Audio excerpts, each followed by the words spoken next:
বিলুপ্তির পথে কামার শিল্প।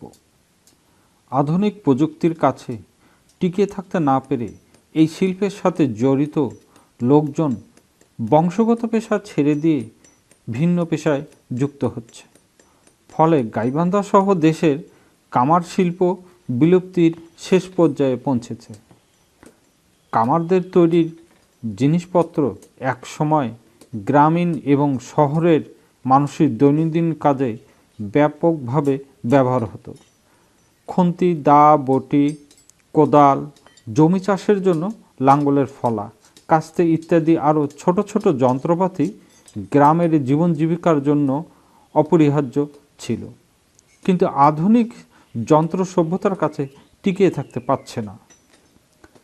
একসময় গাইবান্ধা জেলার গ্রাম অঞ্চলে কামারপাড়া নামে কামার শিল্পীদের গ্রাম ছিল।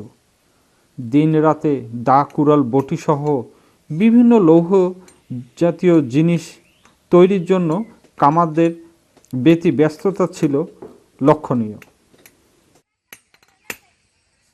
আমার এই পেশায় 40 বছরের মতো হবে। আগের অবস্থা মোটামুটি লোহার ব্যবসা ভালো পোষাচ্ছিল। ইদানিং বর্তমান লোহার বাজার বেশি, আমাদের পুঁজিপাতি কম, আস্তে আস্তে অভাবে পড়ে এখন ব্যবসা করাই খুব কঠিন ব্যাপার বাজে গেছে, এই আর কি। তো এখন আমরা কোনো মতো খালি জাহান বাঁচাচ্ছি, এই পর্যন্ত কাজ করে যাচ্ছি আর কি। না, এই ছেলেকে তো এই পেশায় দেওয়া উচিতই নয়, তার কারণ এখন লোহার বাজার যে, আর আমাদের আস্তে আস্তে মান কমে যাচ্ছে। কাজেই ছেলে মেয়েকে অন্য লাইনে দেওয়াটাই আমাদের শ্রেয় বা কর্তব্য,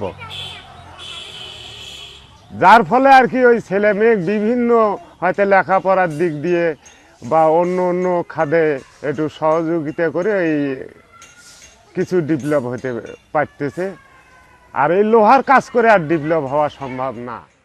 সময়ের ব্যবধানে কামারপাড়া বা কামারের বাড়ি থাকলেও এখন আর কামারদের সেই ব্যস্ততা লক্ষ্য করা যায় না।